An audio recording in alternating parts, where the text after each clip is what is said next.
20세기가 약이 제일 많습니다. 그리고 제일 관심이 있으실 거고 21세기를 이해하기 위해서 그 앞에 스토리를 오늘 얘기하는 거니까 20세기까지는 조금 빨리빨리 달리도록 하겠습니다. 자, 그래서 19세기는 결국 2000년 건축 역사가 드디어 예술의 자리를 내주고 합리성, 근대성, 기술이라는 거에다가 자리를 비켜준 시대다. 그리고 20세기라는 건 드디어 그래서 구축이 건축의 주인 자리를 차지하는 걸로 시작합니다. 그게 근대 건축입니다. 그리고 결론적으로 얘기하면 그 근대 건축의 왕좌는 1960년대, 70년대에 또 지각 변동에 의해서 다시 자리를 내주게 되는 거죠. 그래서 20세기를 요약하자면 구축과 생성이 충돌하는 시기다 이렇게 볼 수 있습니다. 19세기가 예술과 기술이 충돌하는 시대라 본다면 20세기는 구축과 생성이 충돌하던 시절이다. 자, 마찬가지로 20세기에도 도시 건축의 하나의 컨디션이 있습니다. 19세기 조건이라는 건 뭐 기술 혁명 이런 거였고요. 20세기 조건은 그거보다는 좀 더 복잡하죠. 일단 말씀 산업혁명에 의해서 엄청난 도시 인구가 집중되고 재래식 방법으로는 주택 문제를 해결할 수가 없고 그러니까 대량 생산이 필요하고 고층화를 해야 되고 자 이런 것이 사회적 욕구입니다. 이게 안 되면은 계급혁명이 일어나는 상황이 됩니다. 자, 여기에 맞춰서 기술적으로 그 백그라운드가 만들어지는데 일단 강철이 나옵니다. 강철이 나오고 그 다음에 철근 콘크리트라는 게 나옵니다. 여러분들 저 판테온이 콘크리트로 만들어진 건 아시죠? 로마의 판테온. 벌써 2000년 전에 콘크리트로 만들어졌습니다. 근데 왜 콘크리트가 그때 있었는데 20세기에 콘크리트가 나왔다 그러세요? 철근 콘크리트가 20세기에 나온 겁니다. 철근 콘크리트가. 그건 철보다도 나중에 나왔어요. 왜냐? 그냥 철도 아니라 아주 가늘고 강한 강철이 나와야 철근 콘크리트가 가능해졌기 때문에 철은 18세기부터 나왔지만 철근 콘크리트는 20세기가 되어야 등장을 합니다. 자, 그 다음에 테일러리즘, 포디즘 뭐 이런 거에서 설계하고 시공이 드디어 분리가 됩니다. 그러니까 역사적으로 이때까지 설계자라는 건 존재하지 않았는데 드디어 설계직이라는 게 빌더에서부터 독립을 합니다. 그러면서 뭐가 나오냐? 도면이라는 게 나옵니다. 그전에는 목수들 보세요. 도면 없이 시공합니다. 자기 머릿속에 이 근육 안에 도면이 다 들어가 있죠. 다 그냥 나무 보면 돼요. 도면이라는 건 설계자와 시공자가 분리되었을 때 그 미디어로 나와야 되는 거가 도면이죠. 그래서 도면 산업이 나오고 설계 산업이 나오고. 자, 이게 기술적인 조건이고. 세 번째는 건축이라는 건 이 세 가지 조건이 다 충족되어야 바뀌는 겁니다. 이게 이 건축의 어떤 착박적 혹은 회계식으로 말했을 때 어머니적 성격인데 세 가지 조건이 충족되지 않으면 건축이 바뀔 수가 없어요. 왜냐? 사회적 조건으로 타당해야 돈 될 사람이 생기는 거고 그다음에 기술적으로 짓고 싶어도 그게 안 되면 못 짓는 거고 또 미적으로 그게 타당하지 않으면 스타일이 안 되는 거죠.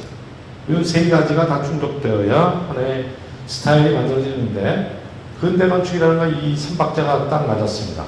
기술도 됐고 또 여기에 기계미학, 추상기법, 큐비즘, 적조상법 이런 것들이 현대 미술 미학이 되면서 현대 건축의 그런 추상미학이 가능하게 된 거죠. 자, 그래서 처음에 일단 이 문제가 제일 화두가 됩니다. 그래서 근대 건축이 등장하면서 내 걸은 기치도 이 문제 해결해야 되겠다라는 식으로 해서 근대 건축이 등장을 합니다. 산업혁명으로 시작된 그 아까 말씀드린 기급 갈등 문제, 주택 문제 이겁니다. 그래서 꼴부제 같은 사람이나 뭐 힐버사이머나 이런 사람들은 이런 식으로 이제 파리를 이렇게 하겠다는 거거든요. 파리의 시티섬이죠. 이 파리 구시가지를 확 밀어버리고 이렇게 고층 아파트를 짓겠다는 계획입니다. 이게 1930년대에 빛나는 도시라고 하는 꼬르비제의 그 계획안인데, 지금으로서 말도 안 되는 그림인데, 저 때는 저렇게 해서라도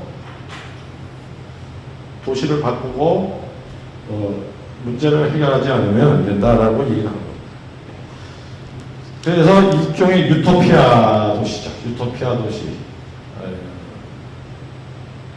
그리고 이 양반의 유명한 말이 Architecture Wall Revolution이라는 말이 있습니다. 건축이냐 혁명이냐. Revolution can be avoided. 건축이냐 혁명이냐. 혁명은 피할 수 있다. 이게 이제 이 사람의 저서에 빛나는 건축의 제일 마지막 구절이에요. 자, 이게 무슨 얘기예요? 왜 건축하고 무슨 혁명이 무슨 의미가 있습니까? 그게 없습니다.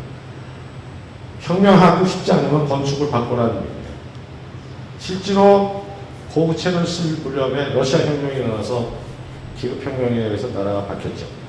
그러니까 유럽 전체가 노동자들의 기급투쟁에 의해서 다들 뭐 정권이 하루에 몇 개씩 바뀌는 그 시점입니다. 그러니까 전부 뭡니까? 도시의 노동자 주거 문제가 대부분이에요. 월급이야 올려줄 수 있는데 집은 만들 수가 없죠. 그건 뭐 지금까지도 마찬가지인데, 노동자 주거의 문제를 해결하지 않으면 계급혁명이 일어났다 이 얘기입니다. 그리고 그 계급혁명을 맞으려면 아키텍처럴 레볼루션을 해야 된다. 그 아키텍처럴 레볼루션은 뭐냐? 도시는 과감하게 이렇게 고밀도 도시로 해야 되고, 장식이나 이런 거 없이 아주 기능적인 청량가 빌딩 아파트를 져서 빨리 공급해야 된다. 이 얘기입니다. 자, 그래서 근대 건축의 근대 도시 이론의 시작은 결국은 무엇으로부터 나오냐면 계급 투쟁으로부터 나옵니다. 거기에서 정당성을 얻으면서 근대 건축이 시작이 된 거다. 자, 그리고 결국 이게 이제 1914년에 꼬르비제가 만든 대량 생산 주택의 하나의 모듈입니다. 도미노라고 얘기하죠. 그러니까 인노베이티브 집이라는 얘기입니다. 그래서 아주 간단한 슬라브 세 장하고 기둥만 갖고 저거를 주면 사람들이 저기다가 뭐 텐트를 치든 뭐 커튼을 치든 벽돌을 쌓든 주거 문제가 해결된다. 이런 겁니다. 자, 이거는 기계 생산으로 대량 생산할 수 있죠. 그리고 이게 가능한 건 뭡니까? 철근 콘크리트가 나왔거든요. 과거처럼 벽돌을 쌓아갖고는 절대로 안 될 거가 이제는 철근 콘크리트로 대량 생산할 수 있고, 더군다나 설계는 요거 하나만 하면 시공하는 사람들은 소위 테일러 방식에 의해서 무한 생산할 수 있으니까 된다. 자, 이게 사실은 우리가 얘기하는 근대 건축의 큐비즘, 큐빅 건축의 시조입니다. 시조. 그러니까 근대 건축의 이런 박스형 건축이 어떤 미학적인 거에 의해서 디자인된 거다라고 오해하시면 안 돼요. 이거는 철저한 어떤 사회적 이유와 기술적 이유에 의해서 저것이 정당화됐고, 그 스타일이 새로운 미학으로 이제 자리 잡게 된 것이 이제 순서가 되겠습니다. 자, 그래서 이런 식의 얘기가 결국 나중에 가서 어떤 비판을 받게 됐냐면, 근대주의자가 얘기한 여러 가지 구조적 사실, 재료의 사실, 형태와 기능의 진실, 뭐 이런 거죠. Form follows function, 뭐 들어보셨을 거예요. 형태는 기능을 따른다, 뭐 장식은 제약이다, 이게 다 그 얘기거든요. 고전 건축에 있던 그런 모든 것을 제거하고, 이 단순할수록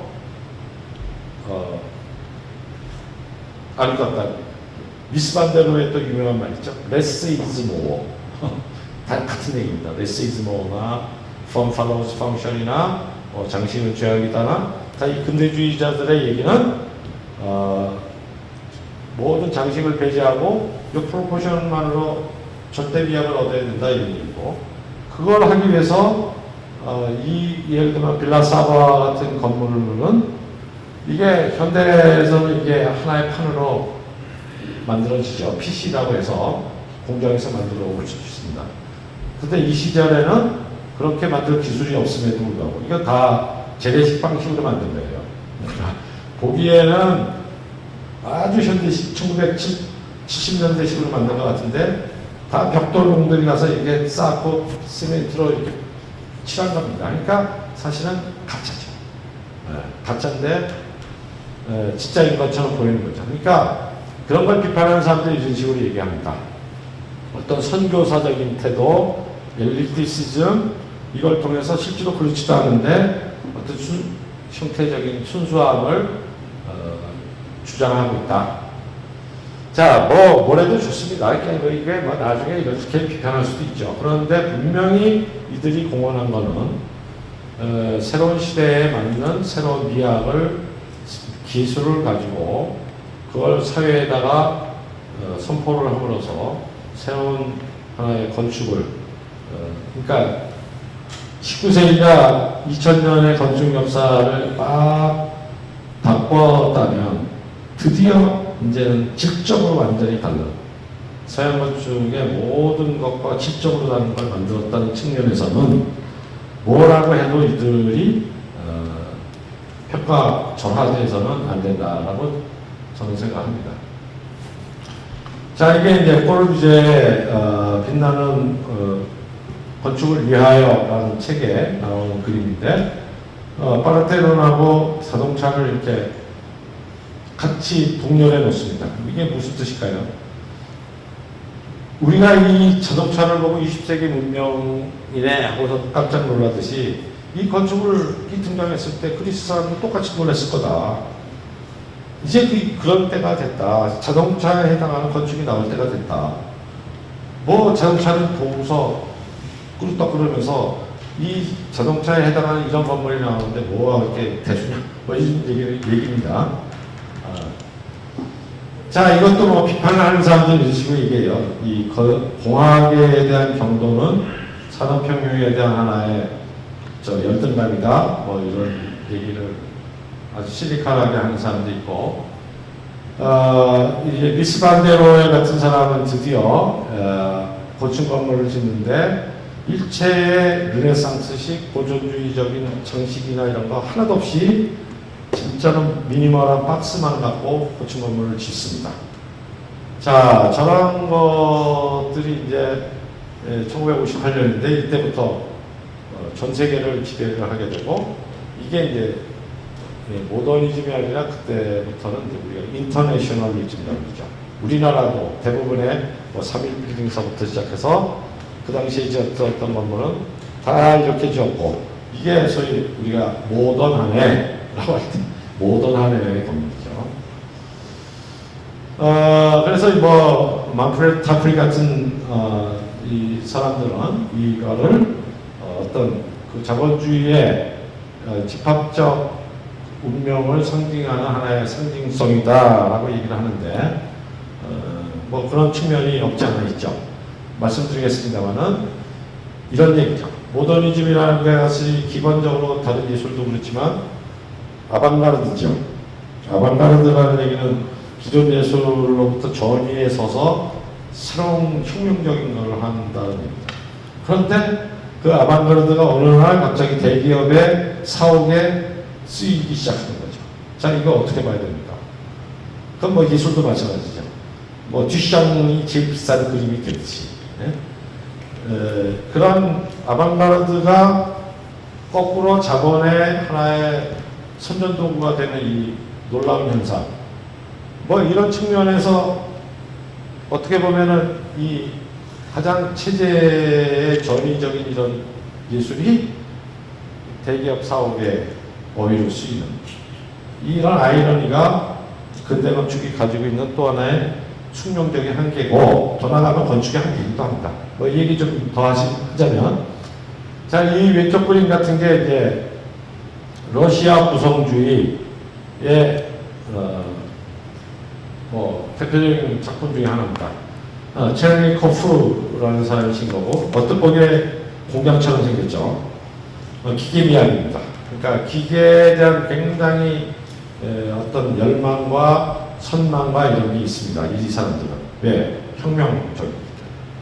기계의 문명이 인간을 노동으로부터 해방시키리라 이런 믿음이 있는 거고, 그런 생산 수단이 이제 자본에 예속되어 있지 않고 노동자들한테 가할 때 결국 노동자는 자본으로부터와 노동으로부터 해방을 얻어서 궁극적인 해방이 이룰 것이다. 그러니까 기계를 어떤 그 미학적인 측면에서도 높이 사게 된 거죠. 자, 이것도 마찬가지죠. 이게 아까 소비에트에서 결국 쫓겨났다고 그랬죠. 스탈린에 의해서. 결국 이것도 역시 아방가르드죠. 러시안 아방가르드죠. 자, 이게 1990년도쯤 되면은 이런 식의 소위 말해서 기계가 일종의 더 번들번들하고 비싼 장식품이 되는 소위 하이테크 건축을 바뀝니다. 그러니까 이런 게 사실은 예술과 건축의 숙명이라고 저는 보는데요. 그래서 그런 식으로 20세기 건축을 보는데, 아방가르드로 시작을 했는데 그 아방가르드가 거꾸로 자본한테 포섭을 당하는 이런 국면, 이런 게 이제 이 모더니즘에서 보이는 한계고, 그게 결국 모더니즘을 1950년대쯤 됐을 때부터 힘을 잃게 만드는 하나의 원인이 됩니다. 자, 이거 뭐 두 개가 같은 얘기입니다. 이게 모허리 나지라는 바우하우스 때부터 시작했던 아방가르드 예술가의 얘기는 기계가 과거를 일소해버릴 것이다 라고 얘기하고, 이거를 만든 리처드 로저스 같은 사람도 초기 때는 굉장히 아주 혁명적인 젊은 건축가였죠.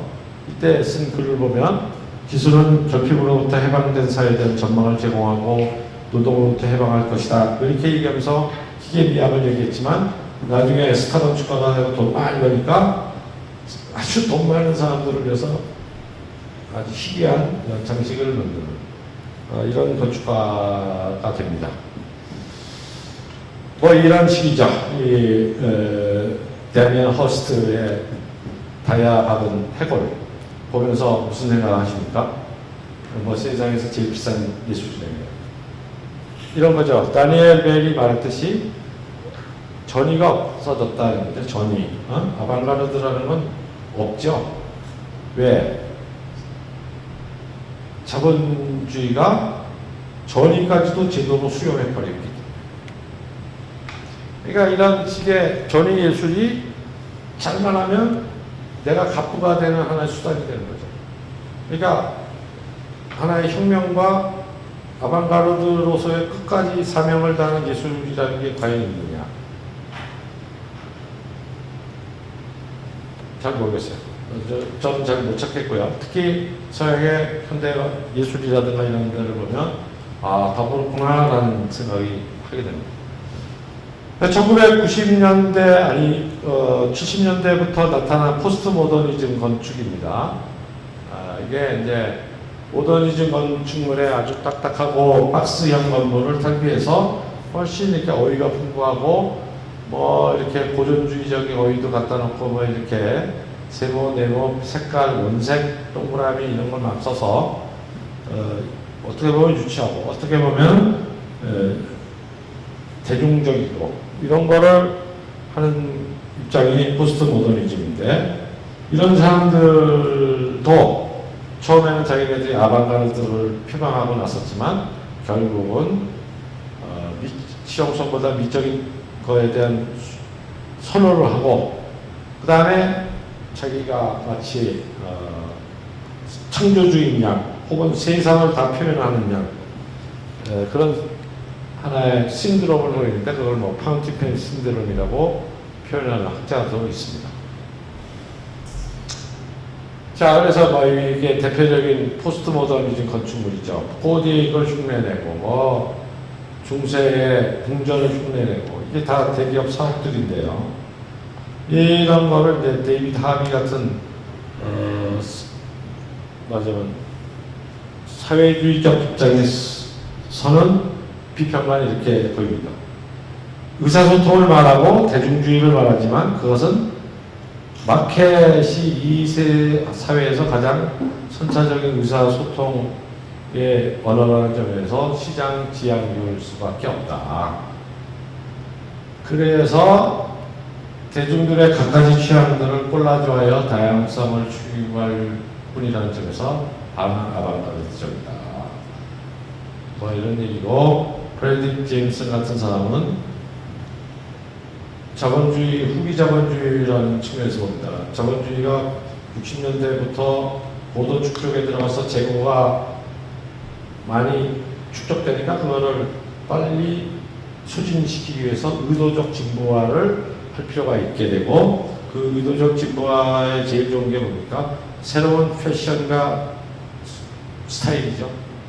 그래서 모더니즘이 보링하고 포스트 모더니즘이 새 거네요 라고 나오는 하나의 레토릭이다.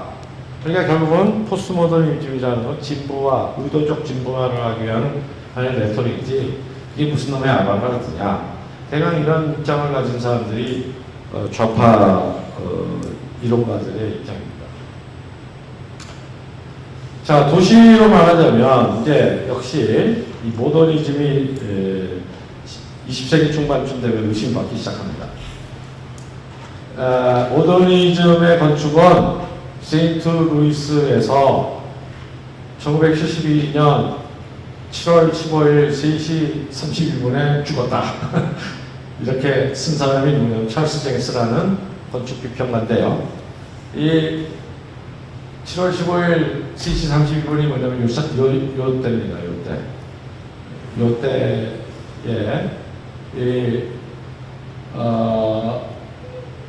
세인트루이스에 아주 근대적인 아파트 단지가 들었었어요. 우리로 치면 반포 아파트 단지 혹은 현대 아파트 단지, 이런 아파트 단지가 딱 들어섰습니다.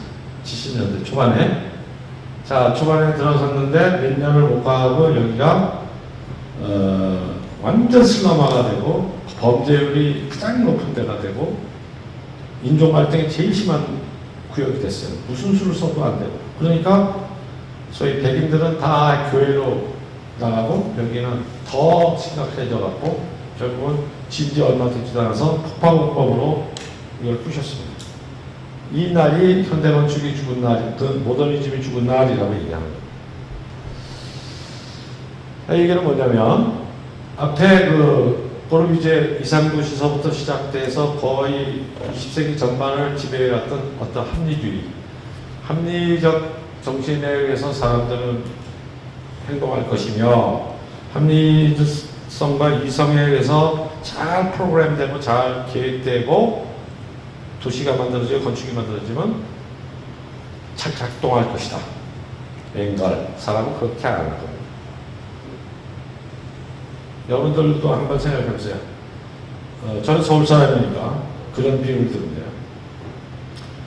종로에 두 길이 있습니다. 한쪽은 이제 재개발해가지고 큰 빌딩들이 있고, 한쪽은 이제 낙지골목 해가지고 청진동 골목 이렇게 있죠. 두 길 중에 어디 길로 사람이 많이 갈까요? 복잡한 길로 더 많이 가요. 명동도 큰 길보다는 구두골목 좁은데. 저녁 때 내 건물의 지하 식당에 갈까요? 아니면 건물 옆에 찌그러진 깡통 식당에 갈까요? 깡통 식당 가거든요. 왜? 거기 가면 소주가 더 맛있으니까. 왠지 모르지만 거기 가면 소주가 더 맛있어요. 자, 이렇게 사람들은 비이성적인, 비합리적으로 도시에서 행위를 합니다. 그리고 그거는 지금도 모르는 거예요. 어떻게 될지 모르는. 21세기 때 말씀드리겠지만 21세기의 계획가들은 아예 계획이라는 걸 아예 안 합니다. 계획을 하는 것 자체가 잘못된 거다.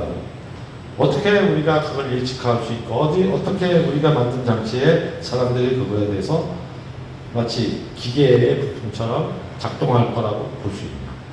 아니다. 그런데 이 모더니스트들은 꼴비지가 얘기했듯이 건축을 살기 위한 기계다 그랬듯이 도시는 뭐한 기계다 이렇게 했으니까 기계라는 게 뭡니까? 인풋과 어떤 모션을 주면 아웃풋이 딱 나오는 거죠. 거기는 오류가 없죠. 변종이 없습니다. 그러니까 기계나 건축이나 그렇게 봐서 한 이성에 대한 신뢰로 만들어진 게 모더니즘인데 이 이성과 합리에 대한 신뢰가 깨진 사건이 이거다 라는 겁니다. 이러면서 이제 포스트 모던 시대를 선언합니다. 자, 실제로 그렇게 됐고요. 이 건지 설계한 사람이 이제 미노루 야마사키라는 사람이에요. 이 미노루 야마사키가 아주 기구한 사람인데, 포스트 모더니즘을 얘기하는 책마다 이 사진이 나옵니다. 그런데 이 사람의 또 대표작이 또 하나가 있는데 뭐냐면 월드 트레이드 센터예요. 무슨 말씀 하시는지 알겠죠? 이 건축가는 자기 작품이 폭파되는 걸로 역사에 남은 사람입니다. 하나는 빈라덴이 비행기를 폭파하는 사진, 하나는 폭파로봇으로 폭파하는 사진은 건축, 이런 건축가들 역사상 없죠. 자기 작품 두 개가 역사책에 나오는데 둘 다 폭파되는 아주 재미있는 일본계 미국 건축가예요. 모더니스트 중에 하나인데 어쨌든 그래서 이런 식의 합리성의 산물인 근대 도시 이론과 근대 건축이 종말을 맞게 되는 것. 이게 1970년대고 뭐 예컨대 이런 만화처럼 뉴욕의 42번가 그리는 건데요. 이런 기능주의적인 건물이 아니라 온갖 도시 풍경이 콜라주된 이런 것들을 놓아놓는 것이 오히려 현대도시다. 이게 오히려 옳다. 이런 얘기들이 나타나게 됩니다. 자, 이러면서 소위 구축에 기반한 근대건축 이론, 근대도시 이론이 도전을 받으면서 패러다임이 바뀌기 시작합니다. 자, 그래서 바뀌게 된 가장 큰 원인이 이제 새로운 철학들입니다.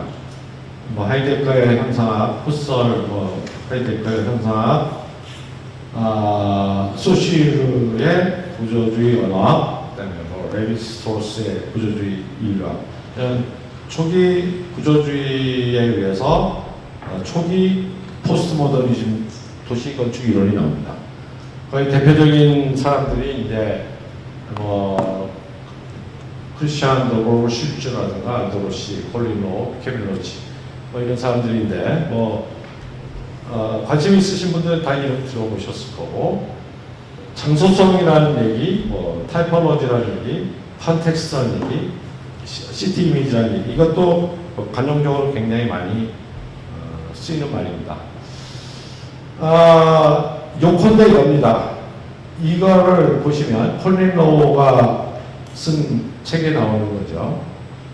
자, 이게 소위 근대주의적 도시죠. 이거는 전통적인 오래된 도시입니다. 우리가 이거를 피규어 그라운드라고 얘기합니다. 그러니까 까만색은 건물이고 하얀색은 건물이 아닌데 융터죠. 오픈 스페이스. 길이거나 광장이거나.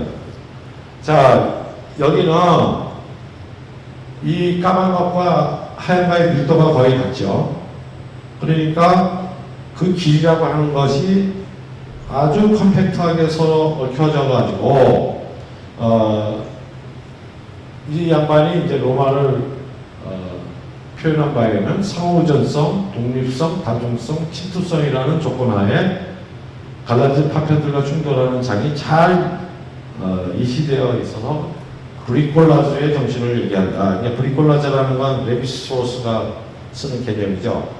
엔지니어에 반대되는 개념으로, 엔지니어는 합리성과 기계적인 거에 의해서 주어진 일을 잘하는 사람에 반해 브리콜라즈는 원시 부족에서 마치 맥가이버처럼 아주 형편없는 것 같고도 만병통치에 뭘 만들어내는 사람, 이게 브리콜라즈인데, 그 브리콜라즈 같은 상태를 유지하고 있는 반면에 전통 도시는, 이 현대 도시는 그런 도시의 모든 덕목을 다 없애고 있다, 이런 얘기입니다.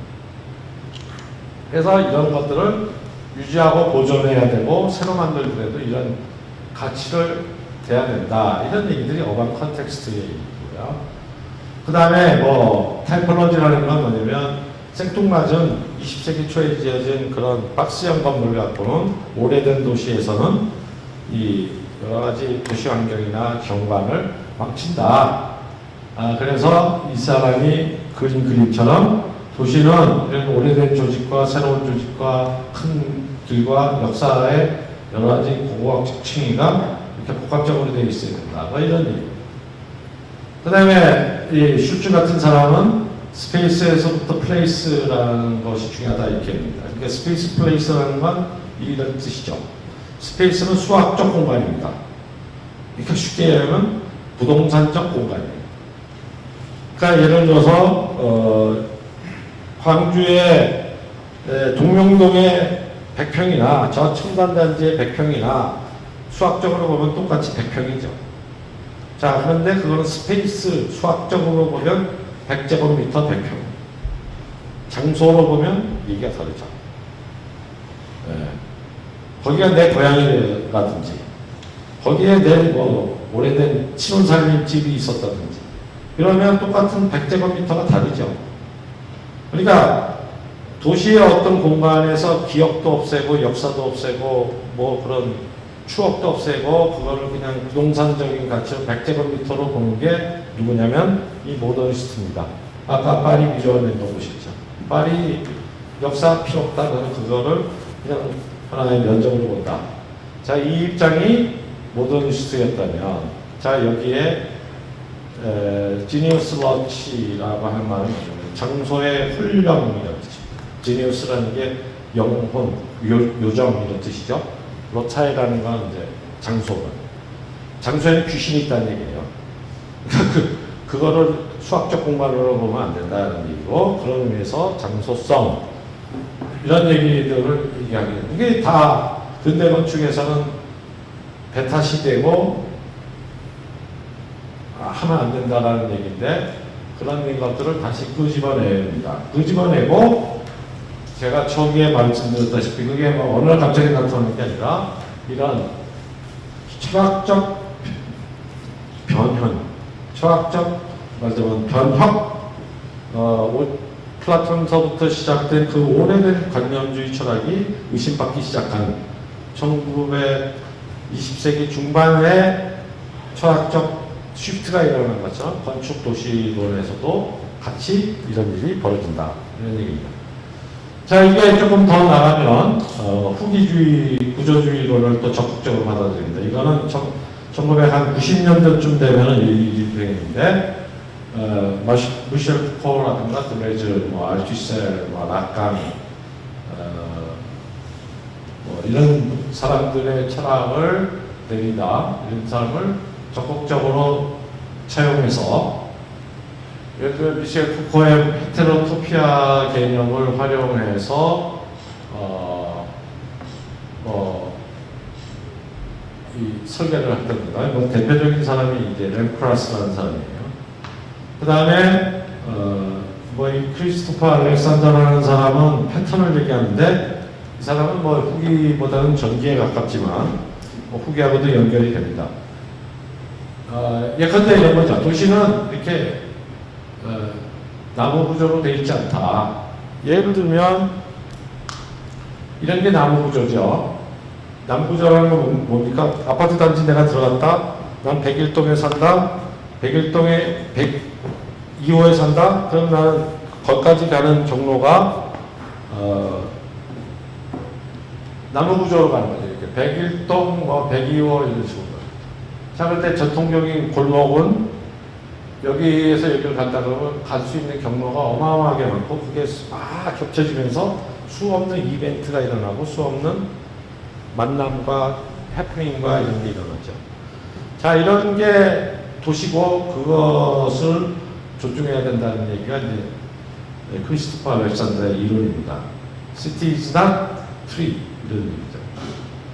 그 다음에 이제 램크라스 같은 사람은 도시라고 하는 것에다가 큰 어떤 선이 아니라 밴드, 폭을 가진 오픈 스페이스라는 걸 둬서 미래의 불확정성에 아주 유연하게 대처할 수 있는 소위 undetermined 스페이스들을 만들어야 된다. 이러면서 이 밴드 이론을 얘기합니다. 이게 다 이 양반들의 이론에서부터 가져온 거예요. 그러니까 이벤트라는 것도 사건이죠. 블레즈가 말하던 사건을 얘기하는 거고, 뭐 창이론이고, 뭐 패턴이고, 헤테로토피움 다. 그래서 철학적으로든 뭐든 이 20세기 중반에 이 후기 구조주의가 건축 모더니즘을 뛰어넘는 하나의 방향성을 제시하게 됩니다. 자, 여기에 마지막 장입니다. 20세기에. 자, 그럼에도 불구하고 과연 저런 새로운 방법론들이 20세기의 가장 전형적인 현상인 자본으로부터의 독립, 건축의, 예술의, 도시의 자본에 대한 예속을 해방시켜줬느냐. 저는 노라고 뭐 얘기하고 싶습니다. 더 고도로 아주 정교해졌죠. 네. 이런 쇼핑센터나 이런 공항들을 볼 때, 뭐 옛날에는 저것들을 노골적으로 물건을 팔지 않습니까? 옛날에 물건 산다고 시장 가고 백화점 가죠. 자, 요즘 백화점에 시장 안 가죠. 어디 갑니까? 쇼핑몰을 갑니다. 그러면 쇼핑몰에 물건을 파나요? 아니죠. 종합적인 엔터테인을 파는 거죠. 테마파크도 있고, 뭐 극장은 물론 있고, 거기서 뭐 공연도 하고, 그러니까 물건을 안 파는 척 하면서 파는 거죠. 자, 그래서 랭크러스는 아예 세상의 모든 공공공원이 쇼핑 공간이 됐다라고 얘기하는데, 그러니까 훨씬 덜 노골적으로 자본의 예속을 시키고, 그게 이제 지금부터 바우만 식으로 얘기하면 보이지 않게 투출시키는 이런 공간 전략을 가지게 된다. 이게 이제 액체근대의 주요한 공간 지배 전략이다. 그리고 그런 것들이 제일 잘 나타나는 게 지하철 역사 공항대합실, 뭐 이건 신젤 공항입니다만은 아주 그 초현대적 디자인으로 했지만, 이게 시간 확보의 질주가 파생시키는 비공간이라고 얘기해요. 비공간, 빈공간. 그러니까 뭐 바우만이 얘기를 안 해더라도 그 정교함이 20세기 초만 하더라도 그것을 아방가르드를 제도화시켜서 포섭하는 걸로 했다면, 포스트 모더니즘에서는 아예 후기 자본주의의 어떤 유통 가속화를 위해서 그거를 자기의 미학으로 썼다면, 이제 20세기 말쯤 되면은 아예 그거 자체를 노골적으로 안 하고 딱 요유적으로 얘기하면서 더 예속을 시키고 있다. 자, 뭐 여기까지가 앉아 보면 20세기입니다. 그래서 이런 전체적인 방향이 21세기에서는 어떻게 나타나고 있고, 그래서 21세기의 도시와 건축을 어떻게 읽어야 될 것이냐, 이게 이제 다음 시간에 말씀드릴 거고요. 그걸 끝으로 해서 마지막으로 우리가 어떤 가치 체계에서 도시와 건축을 바라보고 노력을 해야 될 거냐, 뭐 그걸 간단하게 언급해서 마무리할까 합니다. 오늘은 이 정도 하겠습니다. 네, 감사합니다.